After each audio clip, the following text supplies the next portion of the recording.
श्री नानक पद पंकज बंदन, पद पंकज बंदन। सिमरो अंगद दोख निकंदन, अमरदास गोरे हृदय ध्यानो, गोरे हृदय ध्यानो। श्री गुरु रामदास गुण गावो, श्री अर्जन बिगड़न के नासुक, बिगड़न के नासुक। हर गोविंद सब समत प्रकाशक, श्री हर राय नमो कर जोरी, नमो कर जोरी। गुर हरे कृष्ण मनाए बहोरी, तेग बहादुर परम कृपाला, परम कृपाला। श्री गुरु गोविंद सिंह विसाला, तारो तारा तारे पुन पुन सीसा, पुन पुन सीसा। बंदों बार बार जगदीसा, जामै अमृत ज्ञान है माणक भगत बैराग। श्री गुरु ग्रंथ साहिब तुद बंदों कर अनुराग। एकंकार सद्गुरु तेह प्रसाद सच होए।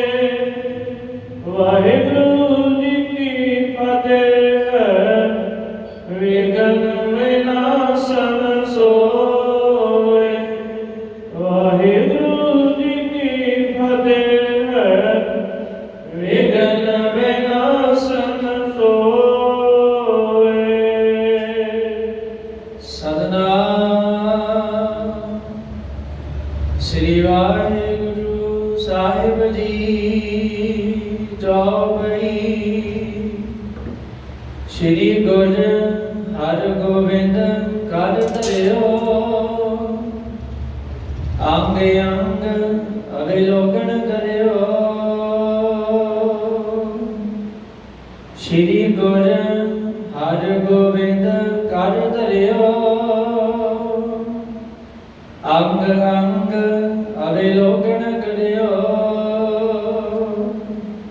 जिव संगत है कीन बतावना, विधि चंद तिम करियो दिखावना। चौबई श्री गुर हर गोविंद कर धरियो, अंग अंग अविलोकन करियो। वाहिगुरु जी का खालसा, वाहिगुरु जी की फतेह। तखत जबर शकर के मालिक, हाजरा हजूर सर्व कला भरपूर। सर्व जीवां दे कल्याणकारी ज्ञान दे सागर, जुगो जुग अटल तन तन साहिब श्री गुरु ग्रंथ ਸਾਹਿਬ महाराज जी दे ਪਾਵਨ ਪਵਿੱਤਰ ਹਾਜ਼ਰੀ ਅੰਦਰ ਸੱਜ ਕੇ ਗੁਰੂ ਸਾਹਿਬ ਜੀ ਦੇ ਦਰਸ਼ਨ ਦੀਦਾਰ ਕਰ ਰਹੇ ਹੋ। ਸਤ ਸੰਗਤ ਦੀ ਹਾਜ਼ਰੀ ਭਰ ਕੇ ਆਪਣੇ ਜੀਵਨ ਨੂੰ ਵਡਭਾ ਕੇ ਬਣਾ ਰਹੇ ਹੋ।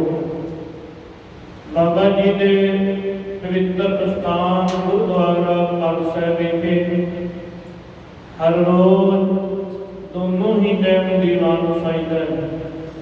ਪਿਛਲੇ ਪਹਿਰ ਦਾ ਦੀਵਾਨ ਸ੍ਰੀ ਗੁਰੂ ਪ੍ਰਤਾਪ ਸੂਰਜ ਗ੍ਰੰਥ ਦੀ ਲੜੀਵਾਰ ਕਥਾ ਜੋ ਕਿ ਸਾਹਿਬ ਸ੍ਰੀ ਗੁਰੂ ਹਰਗੋਬਿੰਦ ਸਾਹਿਬ ਮਹਾਰਾਜ ਜੀ ਦਾ ਪਾਵਨ ਪਵਿੱਤਰ ਜੀਵਨ ਚੱਲ ਰਿਹਾ ਹੈ।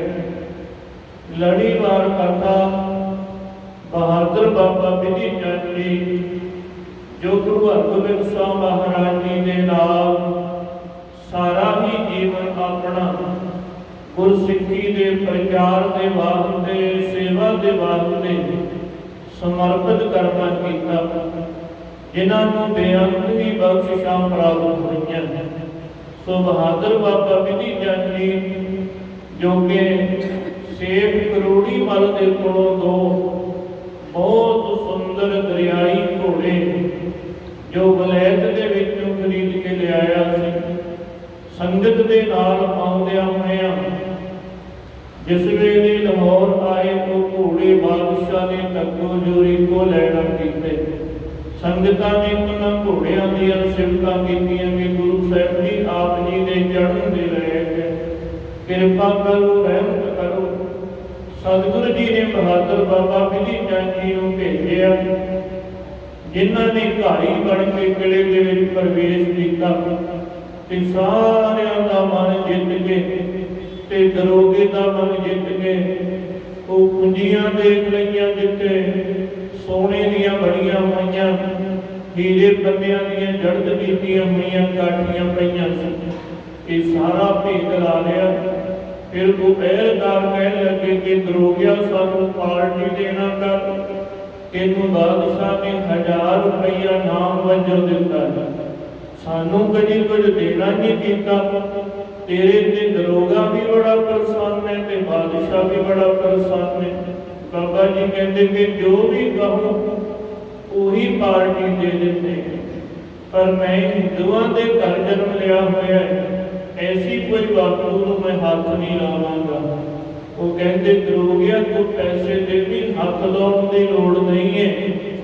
ਸੋ ਬਾਬਾ ਜੀ ਨੇ ਉਹਨਾਂ ਦੇ ਮਨ ਦੇ ਅਨੁਸਾਰ ਸ਼ਰਾਬ ਦਾ ਘੜਾ ਭੜ ਕੇ ਲੈ ਆਉਣਾ ਕੀਤਾ। ਉਹਨਾਂ ਨੂੰ ਚੁਕਾ ਕੇ ਖਾਣ ਵਾਸਤੇ 5 ਰੁਪਏ ਦਿੱਤੇ, ਜੋ ਕਿ ਉਹਨਾਂ ਨੇ ਆਪਣੀ ਦਾਵਤ ਲਿਆਣ ਕੇ ਰਾਤ ਨੂੰ ਖਾ ਪੀ ਲੈਣਾ ਕੀਤਾ। ਬਾਬਾ ਜੀ ਨੇ ਆਪਣਾ ਦਾ ਵਿਚਾਰ ਕੇ ਘੋੜੇ ਤੇ ਕਾਠੀ ਪਾ ਕੇ ਸਾਹਿਬਾਂ ਨੂੰ ਤਿਆਰ ਕੇ ਘੋੜੇ ਨੂੰ ਗਰਮ ਕਰਕੇ ਕਿਲੇ ਦੀ ਦੀਵਾਰ ਤੋਂ ਜਿਸ ਵੇਲੇ ਸਾਲ ਮਰਵਾਈ, ਘੋੜਾ ਇੱਕ ਵਾਰੀ ਰਾਵੀ ਦਰਿਆ ਦੇ ਵਿੱਚ ਆਣ ਕੇ ਡਿੱਗਿਆ ਤੇ ਥੋੜਾ ਜਿਹਾ ਭੇਜਾ, ਫਿਰ ਆਪਣੇ ਆਪ ਨੂੰ ਸੰਭਾਲ ਲਿਆ। ਕੰਢੇ ਤੇ ਆਣ ਕੇ ਘੋੜਾ ਬੜਾ ਗਰਮ ਸੀ, ਜਿਹਨੂੰ ਚਾਵਕ ਵੱਜਾ ਹੋਇਆ ਸੀ, ਜਿਹਨੂੰ ਕਦੀ ਛੜੀ ਨਹੀਂ ਸੀ, ਦਬਕਾ ਨਹੀਂ ਸੀ ਮਾਰਿਆ। ਬਾਬਾ ਜੀ ਨੇ ਕੰਢੇ ਤੇ ਆਣ ਕੇ ਘੋੜੇ ਨੂੰ ਗਲਾਸਾ ਦਿੱਤਾ ਬੜਾ ਪਿਆਰ ਦੇ ਨਾਲ। ਫਿਰ ਗੁਰੂ ਸਾਹਿਬ ਜੀ ਦੇ ਸ਼ਬਦ ਪੜ੍ਹਦੇ ਹੋਏ, ਗੁਰ ਮੇਰੇ ਸੰਗ ਸਦਾ ਹੈ ਹਾਲੇ, ਸਿਮਰ ਸਿਮਰ ਤਿਸ ਸਦਾ ਸੰਭਾਲੇ। ਐਸੇ ਸ਼ਬਦਾਂ ਨੂੰ ਪੜ੍ਹਦੇ ਹੋਏ ਬਾਬਾ ਜੀ ਹਰੀ ਕੇ ਦਰਿਆ ਤੇ ਆਣ ਕੇ ਇਸ਼ਨਾਨ ਪਾਣ ਕੀਤਾ, ਕੰਘਾ ਕਰਕੇ ਦਸਤਾਰ ਸਜਾਈ, ਇਤੋਂ ਘੋੜੇ ਤੇ ਸਵਾਰ ਹੋਏ। ਗੁਰੂ ਸਾਹਿਬ ਜੀ ਦੇ ਪਾਸ ਸਤਿਗੁਰੂ ਜੀ ਨੂੰ ਘੋੜਾ ਜਾ ਕੇ ਭੇਟ ਕਰ ਦੇਣਾ ਕੀਤਾ। ਗੁਰੂ ਜੀ ਦੀਵਾਨ ਦੇ ਵਿੱਚ ਸਜੇ ਹੋਏ ਸਨ, ਦੂਰੋਂ ਉਡੀਕ ਰਹੇ ਸੀ ਅੰਤਰਜਾਮੀ ਕਿ ਅੱਜ ਸਾਡਾ ਬਹਾਦਰ ਬਾਬਾ ਬਿਧੀ ਚੰਦ ਆ ਜਾਵੇਗਾ। ਜਿਸ ਵੇਲੇ ਦੂਰੋਂ ਬਾਬਾ ਜੀ ਨੂੰ ਦੇਖਿਆ, ਗੁਰੂ ਜੀ ਦੀਵਾਨ ਦੇ ਵਿੱਚੋਂ ਉੱਠੇ, ਬੜੀ ਕਾਹਲੀ ਦੇ ਨਾਲ ਅੱਗੇ ਵਧੇ। ਬਾਬਾ ਜੀ ਘੋੜੇ ਤੋਂ ਪਹਿਲਾਂ ਹੀ ਉਤਰ ਕੇ ਪੈਦਲ ਆ ਰਹੇ ਸੀ। ਜਿਸ ਵੇਲੇ ਬਾਬਾ ਜੀ ਨੇ ਦੇਖਿਆ ਕਿ ਗੁਰੂ ਸਾਹਿਬ ਜੀ ਆ ਰਹੇ ਹੈ, ਬੜੀ ਕਾਹਲੀ ਦੇ ਨਾਲ ਬਾਬਾ ਜੀ ਅੱਗੇ ਆਏ। ਗੁਰੂ ਸਾਹਿਬ ਜੀ ਦੇ ਚਰਨਾਂ ਤੇ ਮੱਥਾ ਰੱਖ ਕੇ ਲੰਮੇ ਪੈ ਕੇ ਦੰਡਵਤ ਕੀਤੀ। ਗੁਰੂ ਸਾਹਿਬ ਜੀ ਨੇ ਬਾਹਾਂ ਤੋਂ ਫੜ ਕੇ ਬਾਬਾ ਜੀ ਨੂੰ ਛਾਤੀ ਦੇ ਨਾਲ ਲਾਇਆ, ਥਾਪੜਾ ਦਿੱਤਾ, ਬੜੀਆਂ ਰਹਿਮਤਾਂ ਬਖਸ਼ਿਸ਼ਾਂ, ਕਿਰਪਾ ਭਰੀ ਨਜ਼ਰ ਦੇ ਨਾਲ ਤੱਕਿਆ ਤੇ ਬਾਬਾ ਜੀ ਦੇ ਮਨ ਨੂੰ ਸ਼ਾਂਤੀ ਤੇ ਆਨੰਦ ਦੀ ਪ੍ਰਾਪਤੀ ਹੋਈ। ਇਹ ਤੋਂ ਅੱਗੇ ਜਿਵੇਂ ਗੁਰੂ ਸਾਹਿਬ ਜੀ ਉਸ ਘੋੜੇ ਦੀ ਸਿਫਤ ਕਰਦੇ ਐ, ਸੇਵਾ ਸੰਭਾਲ ਕਰਵਾਉਂਦੇ ਐ, ਇਤੋਂ ਰਹਿੰਦਾ ਪ੍ਰਸੰਗ ਅੱਗੇ ਪ੍ਰਾਰੰਭ ਹੋਣ ਲੱਗਾ ਹੈ। ਗੁਰੂ ਹਰਗੋਬਿੰਦ ਸਾਹਿਬ ਜੀ ਕਿਰਪਾ ਕਰਨ, ਬਾਬਾ ਜੀ ਰਹਿਮਤ ਕਰਿਆ ਹੱਥ ਸੇਕ ਕੇ ਰੱਖਣ, ਆਪਣੀ ਕਥਾ ਗੁਰੂ ਸਾਹਿਬ ਜੀ ਆਪ ਕਰਵਾ ਲੈਣ। ਆਪ ਸੰਗਤਾਂ ਮਨ ਮਿਲਦੀਆਂ ਏਕਾਗਰ ਕਰਦੇ ਹੋਏ ਬਖਸ਼ੋ ਅਸੀਸ। ਗੱਜ ਕੇ ਬੋਲਣਾ ਕਰੀਏ ਜੀ ਸਤਨਾਮ ਸ੍ਰੀ ਵਾਹਿਗੁਰੂ ਸਾਹਿਬ ਜੀ। ਚੌਪਈ ਸ੍ਰੀ ਗੁਰੂ ਹਰਗੋਬਿੰਦ ਕਰ ਧਰਿਓ। ਕਵੀ ਜੀ ਕਹਿੰਦੇ ਗੁਰੂ ਹਰਗੋਬਿੰਦ ਸਾਹਿਬ ਮਹਾਰਾਜ ਜੀ ਨੇ ਘੋੜੇ ਦੇ ਉੱਪਰ ਆਪਣਾ ਹੱਥ ਫੇਰਨਾ ਕੀਤਾ। ਅੰਗੇ ਅੰਗ ਅਵਲੋਕਨ ਧਰਿਓ। ਹੱਥ ਜਿਸ ਵੇਲੇ ਫੇਰਿਆ ਤੇ ਘੋੜੇ ਦੇ ਹਰ ਇੱਕ ਅੰਗ ਨੂੰ ਗੁਰੂ ਸਾਹਿਬ ਜੀ ਨੇ ਚਾਰ ਸਫੇਰੇ ਘੁੰਮ ਕੇ ਦੇਖਣਾ ਕੀਤਾ। ਜਿਵ ਸਕਦ ਹੈ ਕੀਨ ਬਤਾਵਨ। ਸਤਿਗੁਰੂ ਜੀ ਮਨ ਦੇ ਵਿਚਾਰ ਕਰਦੇ ਕਿ ਜਿੱਦਾਂ ਸੰਗਤ ਨੇ ਆਣ ਕੇ ਸੇਠ ਕਰੋੜੀ ਮਲ ਨੇ ਕਿਹਾ ਸੀ ਕਿ ਸਤਿਗੁਰੂ ਜੀ ਇਹੋ ਜਿਹੇ ਘੋੜੇ ਆ, ਬੜੇ ਸੁੰਦਰ ਹੈ। ਸਤਿਗੁਰੂ ਜੀ ਕਹਿੰਦੇ ਬਾਬਾ ਜੀ ਨੇ ਉਹੋ ਜਿਹੇ ਘੋੜੇ ਸਾਨੂੰ ਦਿਖਾ ਦਿੱਤੇ। ਭਾਵ ਕਿ ਸੰਗਤ ਨੇ ਬੜੀ ਸਿਫਤ ਕੀਤੀ ਸੀ ਤੇ ਸਾਡੇ ਮਨ ਦੇ ਵਿੱਚ ਸੀ ਕਿ ਘੋੜੇ ਤੇ ਬੇਅੰਤ ਹੈ। ਭਾਵੇਂ ਗੁਰੂ ਸਾਹਿਬ ਜੀ ਸਭ ਕੁਝ ਜਾਣਦੇ ਸਨ, ਫਿਰ ਵੀ ਸੰਗਤ ਨੂੰ ਸੁਣਾ ਕੇ ਕਹਿੰਦੇ ਸੰਗਤ ਜੀ, ਜਿਵੇਂ ਕਾਬਲ ਕਧਾਰ ਦੀ ਸੰਗਤ ਨੇ ਕਿਹਾ ਸੀ ਨਾ ਕਿ ਸੇਠ ਕਰੋੜੀ ਮਲ ਦੇ ਘੋੜੇ ਸਤਿਗੁਰੂ ਜੀ ਦੇਖਣ ਦੇ ਯੋਗ ਹੈ, ਆਪ ਜੀ ਦੀ ਸਵਾਰੀ ਵਾਲੇ ਹੈ, ਬਹੁਤ ਹੀ ਸੁੰਦਰ ਹੈ, ਉਹਨਾਂ ਵਰਗੇ ਦੂਸਰੇ ਘੋੜੇ ਨਹੀਂ ਹੋ ਸਕਦੇ। ਬਾਬਾ ਜੀ ਕਹਿੰਦੇ ਸੰਗਤ ਜੀ, ਉਹ ਮਨ ਦਾ ਜਿਹੜਾ ਚਾਅ ਸੀ ਨਾ ਘੋੜਿਆਂ ਨੂੰ ਦੇਖਣ ਦਾ, ਅੱਜ ਬਾਬਾ ਜੀ ਨੇ ਪਹਿਲਾ ਘੋੜਾ ਲਿਆਣ ਕੇ ਪ੍ਰਤੱਖ ਦਿਖਾ ਦੇਣਾ ਕੀਤਾ। ਵਿਧੀ ਚੰਦ ਤੇ ਮਗੜਿਓ ਦਿਖਾਵਨ। ਵਿਧੀ ਚੰਦ ਨੇ ਉਹੀ ਕਾਰਜ ਕਰ ਦਿੱਤਾ ਜਿਹੜਾ ਸੰਗਤ ਦੇ ਮਨ ਨੂੰ ਚੰਗਾ ਲੱਗਦਾ ਸੀ। ਤੁਰਕੇ ਸ਼ਰੀਰ ਤੇ ਪਲਟਾ ਲਿਓ। ਜਿਹੜਾ ਤੁਰਕਾਂ ਨੇ ਗੁਰੂ ਦੀ ਸੰਗਤ, ਗੁਰੂ ਦੇ ਸਿੱਖਾਂ ਦੇ ਪਾਸੋਂ ਘੋੜੇ ਖੋਹ ਲੈਣਾ ਕੀਤੇ ਸਨ। ਹਲਿਓ ਹਮਾਰੋ ਹੈ ਬਲ ਕਿਓ। ਉਹ ਸਾਡੇ ਘੋੜੇ, ਸਾਡੀ ਭੇਡਾਂ ਬਹਾਦਰ ਬਾਬਾ ਵਿਧੀ ਚੰਦ ਦੀ ਜੁਗਤੀ ਵਿਧੀ ਦੇ ਨਾਲ ਇੱਕ ਘੋੜਾ ਲੈ ਆਏ ਹਨ। ਜਿਵ ਵਿਧੀਏ ਬੁੱਧ ਬਲ ਕੋ ਠਾਨਾ। ਵਿਧੀ ਚੰਦ ਨੇ ਆਪਣੀ ਬੁੱਧ ਦੇ ਨਾਲ, ਉਹਨਾਂ ਨੇ ਭਾਵੇਂ ਪਤਾ ਨਹੀਂ ਕਿੰਨੇ ਜਾਣਿਆਂ ਨੇ ਘੋੜੇ ਕੋਏ ਹੋਣਗੇ, ਸ਼ਾਹੀ ਬਾਦਸ਼ਾਹ ਸਾਹਮਣੇ ਹੋਵੇਗਾ, ਕਿੰਨੀ ਫੌਜ ਹੋਵੇਗੀ, ਪਰ ਸਾਡਾ ਇੱਕ ਹੀ ਸਿੱਖ ਗਿਆ ਤੇ ਕਿਲੇ ਦੇ ਵਿੱਚੋਂ ਖੋਲ ਕੇ ਲੈ ਗਏ। ਸੰਗਤ ਤੇ ਵੈਸੇ ਆ ਰਹੀ ਸੀ ਨਾ ਰਵਾਨਾ, ਕਿਸੇ ਕਿਲੇ ਦੇ ਵਿੱਚ ਨਹੀਂ, ਕਿਸੇ ਅੰਦਰ ਬੰਦੇ ਹੋਏ ਨਹੀਂ ਸੀ। ਪਰ ਦੇਖੋ ਸਮੇਂ ਦੀ ਹਕੂਮਤ ਦੇ ਕਿਲੇ ਦੇ ਵਿੱਚ ਵਿਧੀ ਚੰਦ ਜੀ ਆਪਣੀ ਵਿਧੀ ਜੁਗਤੀ ਦੇ ਨਾਲ ਘੋੜਾ ਖੋਲ ਕੇ ਲੈ ਆਏ। ਇਸ ਪਲਟੇ ਗੜ ਹੈ ਕੋ ਆਨਾ। ਇਹ ਘੋੜਾ ਸੰਗਤ ਦੀ ਭਾਵਨਾ ਦੇ ਅਨੁਸਾਰੀ ਬਾਬਾ ਜੀ ਲੈ ਕੇ ਆਏ। ਰੂਪ ਚੰਦ ਸਾਧੂ ਅਰਜੋਦ। ਉਧਰ ਭਾਈ ਰੂਪ ਚੰਦ ਜੀ ਤੇ ਭਾਈ ਸਾਧੂ ਜੀ, ਉਹ ਵੀ ਸਤਿਗੁਰਾਂ ਦੇ ਪਾਸ ਹਨ। ਇਨ ਦੇ ਆਦ ਗੁਰੂ ਕੇ ਜੋਧ। ਕਵੀ ਜੀ ਕਹਿੰਦੇ ਭਾਈ ਰੂਪੇ ਡੇਰਾ ਹੈ, ਹੋਰ ਵੀ ਬੇਅੰਤ ਸੰਗਤਾਂ ਜਿਨ੍ਹਾਂ ਨੇ ਤੱਕਿਆ ਕਿ ਮੀਰੀ ਪੀਰੀ ਦੇ ਵਾਦਕ, ਜਿਹੜਾ ਭਾਈ ਸਾਧੂ ਭਾਈ ਰੂਪ ਚੰਦ ਜਿਹਦੇ ਪਿਤਾ ਦਾਦਾ ਇੱਕ ਕਬਰਾਂ ਨੂੰ ਮੰਨਣ ਵਾਲੇ ਸੀ, ਗੁਰੂ ਸਾਹਿਬ ਜੀ ਨੇ ਉਹਨਾਂ ਨੂੰ ਹੋਰ ਹੀ ਰੰਗ ਚੜਾ ਦਿੱਤਾ।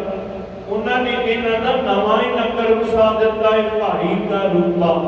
ਐਸੇ ਗੁਰੂ ਜੀ, ਸਮਰੱਥ ਗੁਰੂ ਜੀ, ਬੇਅੰਤ ਸੰਗਤਾਂ ਹੋਰ ਵੀ ਗੁਰੂ ਕੇ ਦਰਬਾਰ ਦੇ ਵਿੱਚ ਸਜੀਆਂ ਹੋਈਆਂ ਸਨ। ਹੇਰ ਹੇਰ ਸਗਲੇ ਵਿਸਮਾਏ। ਕਹਿੰਦੇ ਵੇਖ ਵੇਖ ਕੇ ਬੜੇ ਹੈਰਾਨ ਹੁੰਦੀਆਂ ਸੰਗਤਾਂ। ਵਿਖਮ ਸਥਲ ਦੇ ਕਿਮਨ ਕਸਾਏ। ਇੰਨੇ ਔਖੇ ਥਾਂ ਦੇ ਵਿੱਚੋਂ ਕਿ ਬਾਦਸ਼ਾਹ ਦਾ ਕਿਲਾ, ਜਿੱਥੇ ਪਤਾ ਨਹੀਂ ਕਿੰਨੇ ਵੱਡੇ ਵੱਡੇ ਬੂਹੇ, ਕਿੰਨੀ ਫੌਜ ਹੈ, ਕਿੰਨੇ ਸਿਪਾਹੀ ਹੈ, ਜਿਹੜੇ ਕਿਲੇ ਦੇ ਵਿੱਚ ਕੋਈ ਪੰਛੀ ਉੱਡ ਕੇ ਨਹੀਂ ਜਾ ਸਕਦਾ।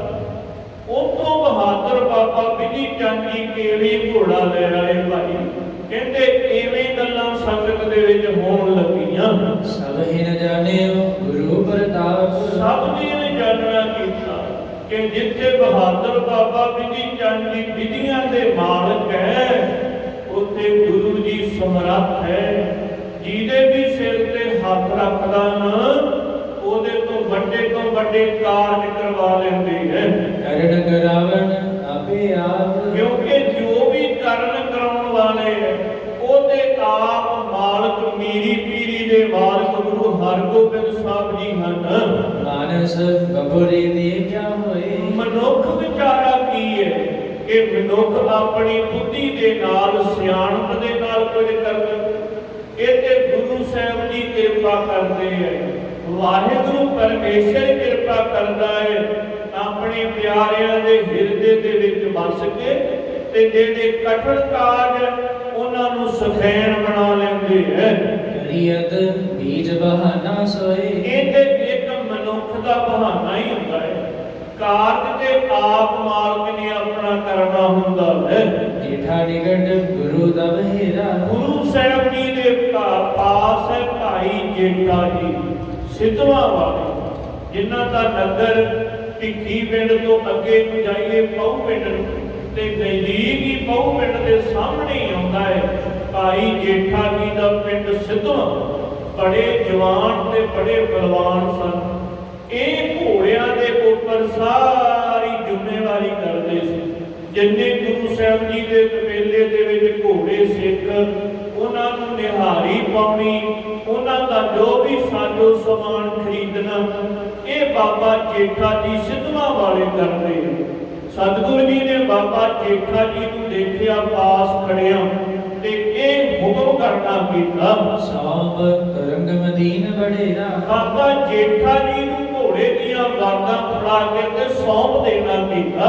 ਵਿਧੀ ਚੰਦ ਜਿਮ ਕਰੇ ਵਧਾਵਨ, ਨਾਲ ਹੁਕਮ ਕੀਤਾ ਕਿ ਜੇਠਾ ਜੀ ਵਿਧੀ ਚੰਦ ਜੀ ਘੋੜਿਆਂ ਦੇ ਵਿੱਚ ਰਹਿ ਕੇ ਆਏ, ਇਹਨਾਂ ਨੂੰ ਪਤਾ ਹੈ ਕਿਹੋ ਜਿਹਾ ਇਹਨਾਂ ਨੂੰ ਖਾਣਾ ਪਾਣੀ ਦੇਣਾ ਹੈ, ਕਿੱਦਾਂ ਸੇਵਾ ਕਰਨੀ ਹੈ। ਭਾਵੇਂ ਤੁਸੀਂ ਬੜੇ ਜ਼ਿੰਮੇਵਾਰ, ਪਰ ਇਸ ਘੋੜੇ ਦੇ ਬਾਰੇ ਬਹਾਦਰ ਬਾਬਾ ਵਿਧੀ ਚੰਦ ਜੀ ਜ਼ਿਆਦਾ ਜਾਣਦੇ। ਜਿਵੇਂ ਤੁਹਾਨੂੰ ਵਿਧੀ ਚੰਦ ਜੀ ਕਹਿੰਦੇ ਉਵੇਂ ਘੋੜਿਆਂ ਦੀ ਸੇਵਾ ਸੰਭਾਲ ਕਰਨਾ ਕਰੋ। ਦੇਵ ਸੇਵਾ ਕੀਜੈ ਮਨ ਭਾਵਨ, ਉਵੇਂ ਹੀ ਮਨ ਭਾਉਂਦੀ ਸੇਵਾ ਘੋੜੇ ਦੀ ਕਰਨੀ ਕਰੋ। ਨਫਰ ਦੋਇ ਮਾਲਿਸ਼ ਪਰ ਲਾਏ, ਦੋ ਮਨੁੱਖ ਬਾਬਾ ਜੇਠਾ ਜੀ ਨੇ ਘੋੜੇ ਦੀ ਮਾਲਸ਼ ਤੇ ਲਾਉਣਾ ਕੀਤੇ। ਖਰੇ ਖਰੇ ਕਰਾਏ, ਕਿਤੇ ਕੋਈ ਖਰਖਰਾ ਕਰ ਰਿਹਾ ਹੈ, ਕੋਈ ਮਾਲਸ਼ ਕਰੀ ਜਾਂਦਾ ਹੈ। ਬਹੁਤ ਦਿਵਸ ਕੋ ਦੁਖ ਲੋਵਾ, ਕਿਉਂਕਿ ਬਹੁਤਾ ਸਮਾਂ ਘੋੜਾ ਕਿਲੇ ਦੇ ਵਿੱਚ ਖੜਾ ਰਿਹਾ, ਤੇ ਅੱਜ ਪਹਿਲੇ ਦਿਨ ਏਡੀ ਵੱਡੀ ਮਜਲ ਤੈਅ ਕੀਤੀ ਹੈ। ਮਜਲ ਵਿਸਾਲ ਕਰੇ ਸ਼ਮ ਹੋਵਾ, ਕਿਉਂਕਿ ਵੱਡੀ ਮਜਲ ਪਹਿਲੇ ਦਿਨ ਹੀ ਘੋੜੇ ਨੇ ਕੀਤੀ ਹੈ। ਮਦਨ ਨਾਸਕ ਆਦਿਕ ਅੰਗ, ਘੋੜੇ ਦਾ ਮੁਖੜਾ ਸਾਫ਼ ਕੀਤਾ ਗਿੱਲਾ ਪਾਣੀ ਦਾ ਲੈ ਕੇ, ਤੇ ਨਾਲ ਨਾਸਾਂ ਆਦਿਕ ਜਿਹੜੀਆਂ ਮਲੈਮ ਕੱਪੜੇ ਦੇ ਨਾਲ ਸਾਫ਼ ਕਰਨਾ ਕੀਤੀਆਂ। ਸਰਬ ਸੁਧਾਰਨ ਕਰੇ ਤੁਰੰਗ, ਚੰਗੀ ਤਰ੍ਹਾਂ ਸੁਧਾਰ ਕੇ ਬਾਬਾ ਜੀ ਘੋੜੇ ਦੀ ਸੇਵਾ ਦੇ ਵਿੱਚ ਲੱਗ ਗਏ। ਵਿਦੇ ਰਾਮ ਤੇ ਸੀਨ ਉਤਾਰਾ, ਤੇ ਕੁਝ ਸਮੇਂ ਦੇ ਬਾਅਦ ਘੋੜੇ ਦੀ ਕਾਠੀ ਉਤਾਰਨਾ ਕੀਤੀ, ਕਿਉਂਕਿ ਕੁਝ ਸਮਾਂ ਘੋੜਾ ਜਦੋਂ ਸਾਹ ਲੈ ਵੇ, ਮੁੜਕਾ ਆਦਤ ਸੁੱਕ ਜਾਵੇ, ਫੇਰ ਘੋੜੇ ਦੀ ਕਾਠੀ ਜਿਹੜੀ ਸਿਆਣੇ ਮਨੁੱਖ ਸਿਆਣੇ ਸਵਾਰ ਉਹ ਲਾਉਂਦੇ, ਘੋੜੇ ਨੂੰ ਪਹਿਲਾਂ ਹੌਲੀ ਹੌਲੀ ਫੇਰਦੇ, ਘਮਾਉਂਦੇ, ਥੋੜਾ ਵੀ ਭੱਜ ਕੇ ਆਇਆ ਹੈ, ਮਜਲ ਦੇ ਵਿੱਚ ਆਇਆ ਹੈ, ਇੱਕੇ ਦਮ ਆਏ ਨੂੰ ਬੰਨ ਨਹੀਂ ਦੇਣਾ। ਘੋੜੇ ਤੋਂ ਉਤਰ ਕੇ ਫੇਰ ਘੋੜੇ ਨੂੰ ਫੇਰਿਆ ਜਾਂਦਾ ਹੈ। ਕੁਝ ਸਮਾਂ ਸਾਹ ਲੈ ਕੇ ਫੇਰ ਜਾ ਕੇ ਕਾਠੀ ਉਤਾਰੀ ਜਾਂਦੀ ਹੈ। ਭਾਵੇਂ ਬਾਬਾ ਜੀ ਦੂਰੋਂ ਉਤਰ ਪਏ, ਫਿਰ ਵੀ ਕੁਝ ਸਮਾਂ ਮਾਲਸ਼ ਕਰਕੇ ਬਾਅਦ ਦੇ ਵਿੱਚ ਬਾਬਾ ਜੇਠਾ ਜੀ ਨੇ ਕਾਠੀ ਉਤਾਰਨਾ ਕੀਤੀ, ਹੀਰਨ ਕੇ ਜੜਾਵ ਕਰ ਸਾਰਾ, ਜਿਹਦੇ ਵਿੱਚ ਹੀਰੇ ਦੇ ਪੰਨੇ ਜੜੇ ਹੋਏ ਹਨ।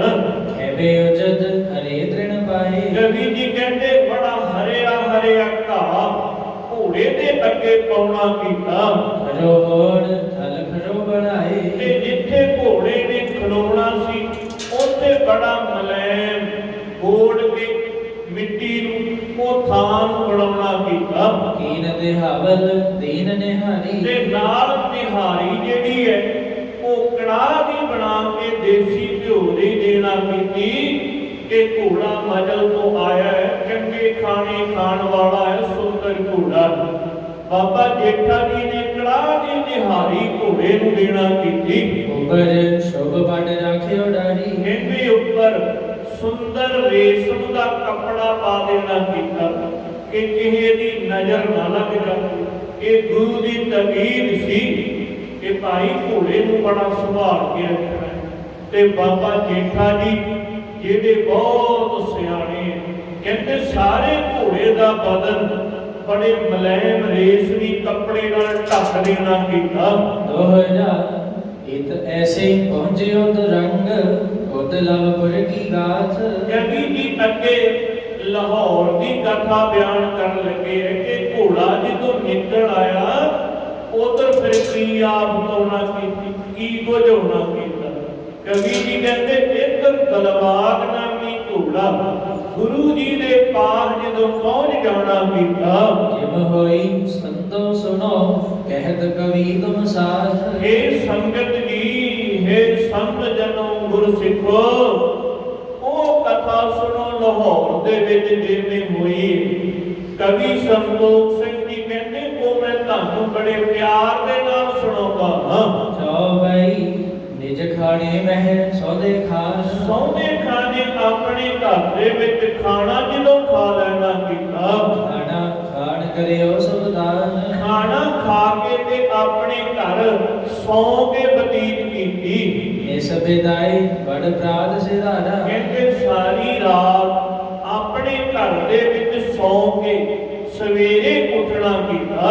ਇਕ ਹੈ ਨਹਿ ਇਕ ਖਰਿਓ ਨਿਹਾਰਾ, ਤੇ ਦਰੋਗਾ ਜਦੋਂ ਘਰੋਂ ਤਿਆਰ ਹੋ ਕੇ ਕਿਲੇ ਦੇ ਵਿੱਚ ਆਇਆ, ਸਾਹਮਣੇ ਪਹਿਲਾਂ ਘੋੜਿਆਂ ਵੱਲ ਗਿਆ, ਦੇਖਿਆ ਕਿ ਇੱਕ ਘੋੜਾ ਹੈ, ਇੱਕ ਘੋੜਾ ਨਹੀਂ ਹੈ। ਇਹਦੇ ਪਹਿਲੇ ਦਿਨ ਕਿ ਇੱਕ ਹੀ ਘੋੜਾ ਬੱਚਾ, ਦੂਜਾ ਘੋੜਾ ਨਜ਼ਰੀ ਨਾ ਪਿਆ।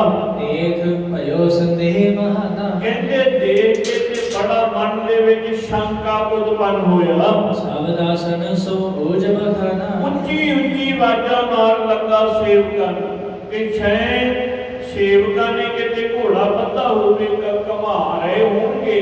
ਉੱਚੀ ਉੱਚੀ ਬੋਲਣ ਲੱਗਾ, ਮਹਾ ਸੁਪਦ ਹੋ ਸਭ ਮਦ ਅੰਧੋ। ਕਹਿੰਦਾ ਓਏ ਅਕਲ ਦੇ ਅੰਨ੍ਹਿਓ ਕਿੱਥੇ ਸੁੱਤੇ ਹੋ? ਮੈਂ ਕਿਦੋਂ ਦਾ ਆਣ ਕੇ ਘੁੰਮ ਰਿਹਾ ਹੈ, ਕੋਈ ਮੇਰੇ ਪਾਸ ਨਹੀਂ ਆਇਆ, ਉਹ ਕਿੱਥੇ ਸੁੱਤੇ ਹੋਏ ਹੋ? ਇਕ ਹੈ ਲੈ ਤੁਮ ਕਿਸ ਥਲ ਬੰਦੋ, ਇੱਕ ਘੋੜੇ ਨੂੰ ਤੁਸੀਂ ਕਿੱਥੇ ਬੱਧਾ ਹੈ, ਕਿੱਥੇ ਖੜਿਆ ਹੈ, ਮੈਨੂੰ ਛੇਤੀ ਦੱਸਣਾ ਕਰੋ।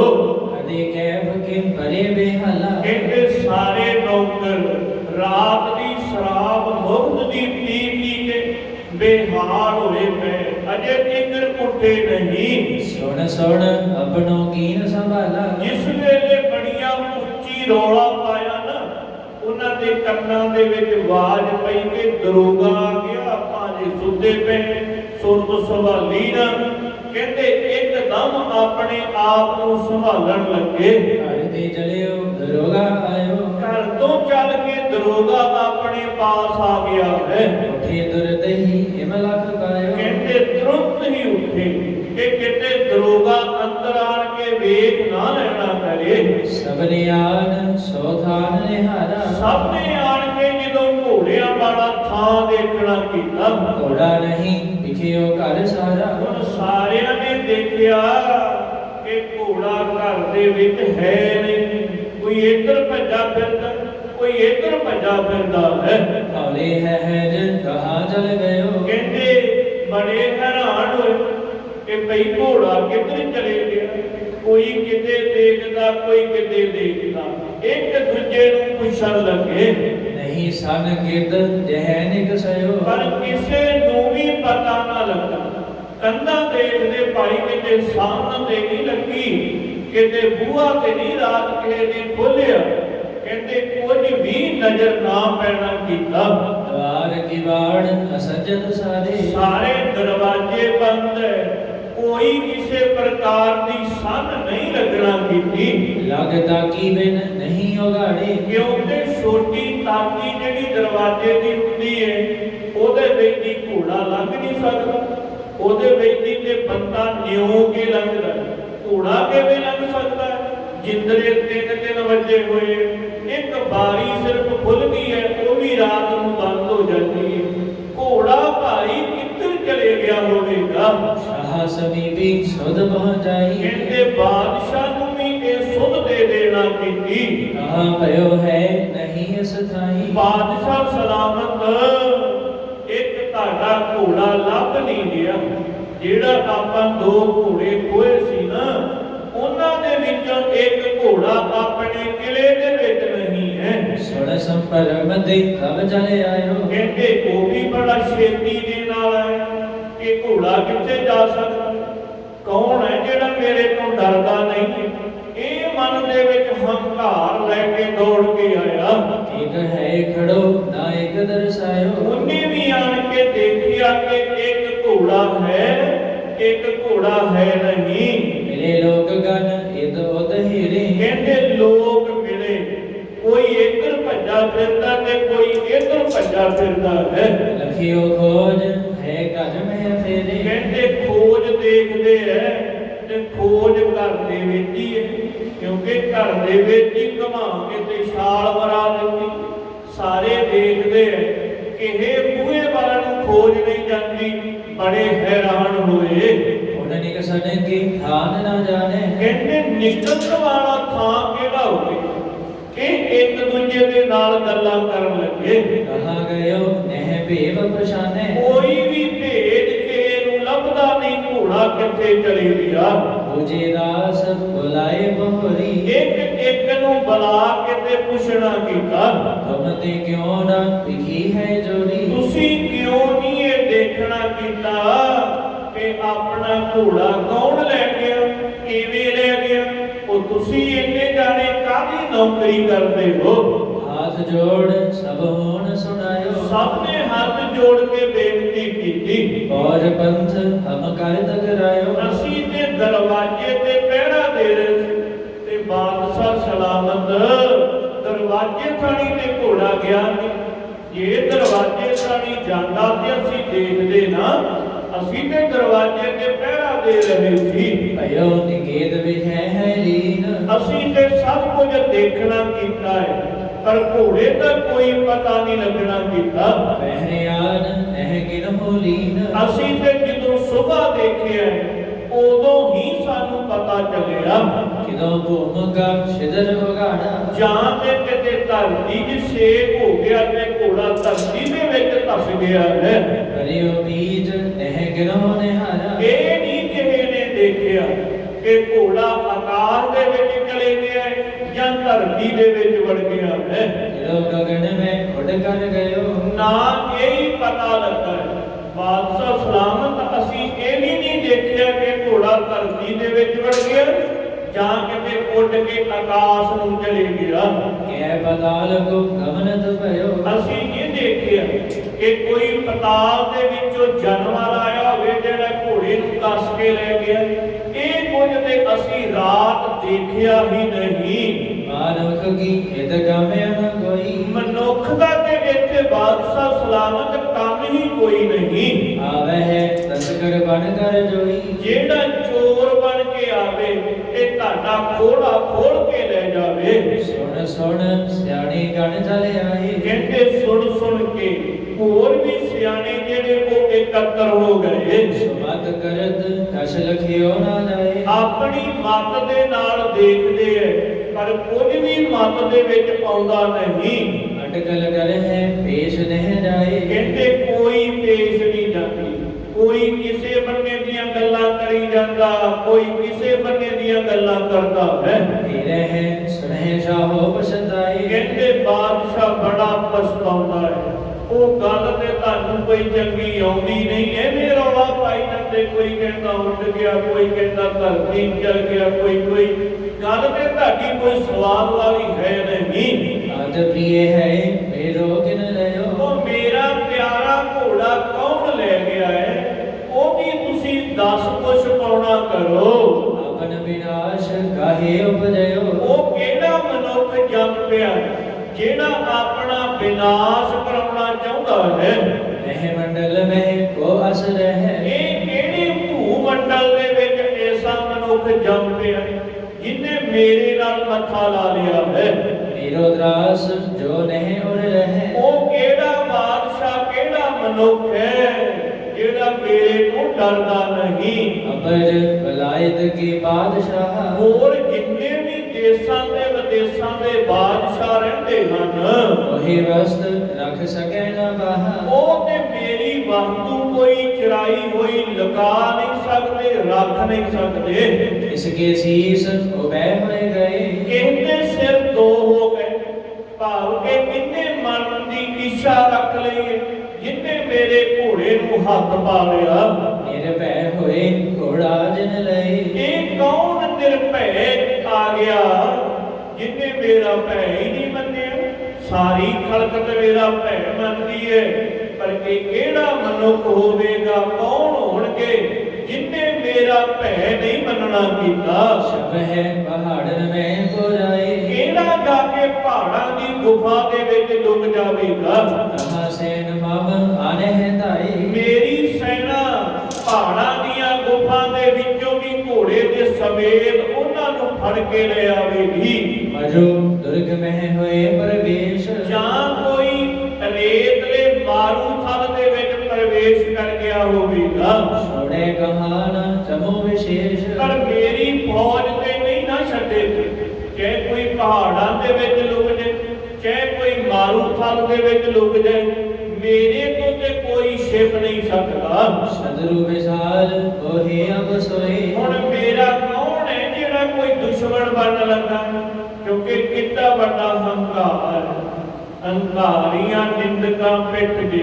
ਕੋਈ ਗੱਲ ਹੈ ਨਾ ਹੰਕਾਰ ਵਾਲੀ, ਕਿ ਕੌਣ ਮੇਰੇ ਤੋਂ ਵੱਡਾ ਬਲੀ ਜੰਮ ਪਿਆ ਜਿਹਨੇ ਮੇਰੇ ਨਾਲ ਮੱਥਾ ਲਾ ਲਿਆ। ਕਹਿੰਦੇ ਬਾਦਸ਼ਾਹ ਹੰਕਾਰ ਦੇ ਵਿੱਚ ਮੱਤਿਆ ਕਿਉਂ ਬੋਲਦਾ ਹੈ। ਤੋ ਸਹੀ ਗਜ ਕੋ ਗਿਤ ਹੋਏ। ਮੈਨੂੰ ਇੱਕ ਵਾਰੀ ਉਸ ਮਨੁੱਖ ਦੀ ਕੋਈ ਦੱਸ ਪਾ ਦੇਣਾ ਕਰੇ। ਰਿਸ਼ੈ ਸ਼ਾਹ ਘੋੜਾ ਜਿਤ ਆਵੇ। ਕਹਿੰਦੇ ਬਾਦਸ਼ਾਹ ਜਦੋਂ ਘੋੜੇ ਨੂੰ ਚੇਤੇ ਕਰਦਾ ਹੈ ਤੇ ਬੜਾ ਦੁਖੀ ਹੁੰਦਾ, ਬੜਾ ਗੁੱਸੇ ਦੇ ਵਿੱਚ ਆਉਂਦਾ ਹੈ। ਨਿਜ ਥਲ ਕਹਿ ਕੇ ਸਭਨ ਸੁਣਾਵੇ। ਆਪਣੀ ਸ਼ਕਤੀ ਕਹਿ ਕੇ ਤੇ ਸਾਰਿਆਂ ਨੂੰ ਸੁਣਾਉਂਦਾ ਹੈ। ਮੈਂ ਕਿਸ ਥਲ ਅਸ ਅਸਬ ਦਰਿਆਈ। ਐਸੇ ਘੋੜੇ ਕਿਤੇ ਹੈ ਵੀ ਨਹੀਂ ਜਿੱਥੋਂ ਮੈਂ ਦੁਬਾਰਾ ਖੋ ਕੇ ਲੈ ਆਵਾਂਗਾ, ਕਿਉਂਕਿ ਮੇਰਾ ਰਾਜ ਚੱਲਦਾ ਹੈ। ਐਸੇ ਘੋੜੇ ਹੋਰ ਕਿਤੇ ਹੈ ਵੀ ਨਹੀਂ। ਨਹਿ ਪ੍ਰਾਪਤ ਗਣ ਗਣ ਹੈ ਓ ਭਾਈ। ਉਹ ਨਾ ਕੀਮਤ ਦੇ ਨਾਲ ਖਰੀਦਿਆ ਮਿਲਣਗੇ ਤੇ ਨਾ ਖੋਇਆ, ਕਿਉਂਕਿ ਉਹਦੇ ਨਾਲ ਦੇ ਦੂਜੇ ਹੈ ਹੀ ਨਹੀਂ ਹੈ। ਲਿਖਿਓ ਦਰੋਗਾ ਖਰੋ ਅਗਾਰੀ। ਸਾਹਮਣੇ ਜਦੋਂ ਦਰੋਗੇ ਨੂੰ ਬਾਦਸ਼ਾਹ ਨੇ ਤੱਕਣਾ ਕੀਤਾ, ਉਹ ਬਸ਼ਾਹੋ ਕਾਜ ਦਿਰਾਇਆ ਜਾਰੀ। ਕਹਿੰਦੇ ਬੜੇ ਗੁੱਸੇ ਦੇ ਵਿੱਚ ਆ ਦਰੋਗੇ ਨੂੰ ਖਿੱਚ ਕੇ ਕਹਿਣਾ ਕੀਤਾ, ਖੋਜੀ ਆਵਹਿ ਹਕਾਰੋ ਸਾਰੇ। ਉਹ ਹੁਣ ਖੜੇ ਕੀ ਕਰਦੇ ਹੋ, ਉਹ ਕੋਈ ਖੋਜੀਆਂ ਨੂੰ ਭੱਜ ਕੇ ਲਿਆਉਣਾ ਕਰੋ। ਨਿਜ ਬੁੱਧ ਬਲ ਦੇ ਖੋਜ ਨਿਕਾਰੇ। ਜੋ ਆਪਣੀ ਬੁੱਧੀ ਦੇ ਬਲ ਦੇ ਨਾਲ ਖੋਜ ਲਾਉਣਾ ਕਰਨ। ਸੈਨਾ ਦੇਹੋ ਖੋਜੀ ਕੇ ਸੰਗ। ਤੇ ਖੋਜੀਆਂ ਨੂੰ ਨਾਲ ਸੈਨਾ ਦੇ ਦਿਓ, ਜਿੱਦਣ ਵੀ ਖੋਜ ਲੱਭਦੇ ਜਾਣ ਉਹਨਾਂ ਨੂੰ ਕੋਈ ਗਾੜੀਆਂ ਫੜਨਾ ਲਵੇ, ਉਹਨਾਂ ਦਾ ਨੁਕਸਾਨ ਨਾ ਹੋ ਜਾਵੇ, ਉਹਨਾਂ ਦੇ ਨਾਲ ਫੌਜ ਵੀ ਦੇ ਦੇਣਾ ਕਰੋ। ਚਲਿਓ ਜਾਹੀ ਜਹ ਖੋਜ ਤੁਰੰਗ। ਜਿੱਥੇ ਵੀ ਘੋੜੇ ਦੀ ਖੋਜ ਚਲੇ ਜਾਵੇਗੀ, ਮੋਹਰੇ ਆਏ ਸੁਧ ਜਵੇ ਸੁਣਾਵੇ। ਬਸ ਮੈਨੂੰ ਆਣ ਕੇ ਖਬਰ ਦੇ ਦਿਓ, ਮੈਂ ਫਿਰ ਦੇਖਿਓ ਘੋੜੇ ਦੇ ਸਮੇਤ ਉਹਨਾਂ ਨੂੰ ਬੰਨ ਕੇ ਲੈ ਆਵਾਂਗਾ। ਅਬ ਭਾਰੀ ਲਸ਼ਕਰ ਚੜ ਜਾਵੇ। ਵੱਡੀ ਫੌਜ ਫਿਰ ਮੇਰੇ ਨਾਲ ਚੜ ਕੇ ਜਾਵੇਗੀ। ਪ੍ਰਾਨ ਬਿਨਾਸ਼ਨ ਪਲਟਾ ਲੈ ਹੋ। ਮੈਂ ਫਿਰ ਘੋੜਾ ਨਹੀਂ ਵਾਪਸ ਲਵਾਂ, ਉਹਦੀਆਂ ਕੁਲਾਂ ਦੀ ਵਿਨਾਸ਼ ਕਰ ਦਿਆਂਗਾ, ਉਹਦੇ ਪਿੰਡ ਦਾ ਨਾਸ਼ ਕਰ ਦਿਆਂਗਾ, ਉਹਦਾ ਕੁਝ ਵੀ ਰਹਿਣ ਨਹੀਂ ਦੇਵਾਂਗਾ। ਅਪਰਦੰਡ ਨਹਿ ਕੋ ਦਿਸ ਦੇਹੋ, ਹੋਰ ਕੋਈ ਨਿੱਕਾ ਮੋਟਾ ਦੰਡ ਨਹੀਂ ਮੈਂ ਦੇਵਾਂਗਾ ਕਿ ਉਹਨੂੰ ਕੈਦ ਦੇ ਵਿੱਚ ਕਰ ਦਿਆਂ, ਉਹਦੇ ਪਿੰਡ ਨੂੰ ਕੈਦੀ ਬਣਾ ਲਵਾਂ, ਨਹੀਂ, ਮੌਤ ਹੀ ਦੇਵਾਂਗਾ। ਬਸ ਮੈਨੂੰ ਇੱਕ ਵਾਰੀ ਦੱਸ ਪੈਦਾ ਨਾ ਕਰੇ। ਇਵ ਕਹਿ ਸ਼ਾਹੋ ਮਹਿਲ ਨਿਜ ਗਇਓ, ਕਹਿੰਦੇ ਕਿਵੇਂ ਰੌਲਾ ਪਾਉਂਦਾ ਬਾਦਸ਼ਾਹ ਆਪਣੇ ਸੰਮਣ ਬੁਰਜ ਦੇ ਵਿੱਚ ਚਲੇ ਗਿਆ। ਲਖਿ ਅਪਰਾਧ ਕ੍ਰੋਧ ਬਹੁ ਭਇਓ, ਬੜੇ ਕ੍ਰੋਧ ਦੇ ਵਿੱਚ ਹੈ ਬਾਦਸ਼ਾਹ। ਇਸ ਛਿਨ